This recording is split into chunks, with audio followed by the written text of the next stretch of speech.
பாதுகாப்பு இல்லாத இந்த அடிப்படை வசதிகள் கூட செஞ்சு கொடுக்காத இந்த தீய சக்தி திமுக அரசை என்ன பண்ணலாம்? தூக்கி வீசி எறிவோமா?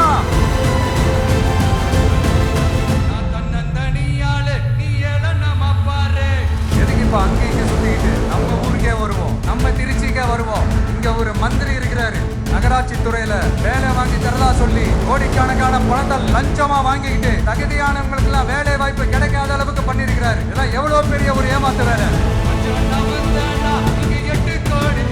நம்ம தம்பி தங்கைகளே, உங்களுக்கு இந்த வேலை வாய்ப்பை பறிச்ச இந்த ஸ்டாலின் சார் சர்க்காரை என்ன பண்ணலாம்? தூக்கி வீசி எறிவோமா? உங்களுக்கு இந்த பாதுகாப்பு இல்லாத, சட்டம் ஒழுங்கு சரியில்லாத இந்த தீய சக்தி திமுக அரசை என்ன பண்ணலாம்? தூக்கி வீசி எறிவோமா? நகராட்சி துறையில மட்டுமே 1000 கோடிக்கு மேல ஊழல்னா அப்ப மற்ற துறையில எல்லாம் கொஞ்சம் கணக்கு போட்டு பாருங்க, தலையெல்லாம் சுத்தி போயிடும்.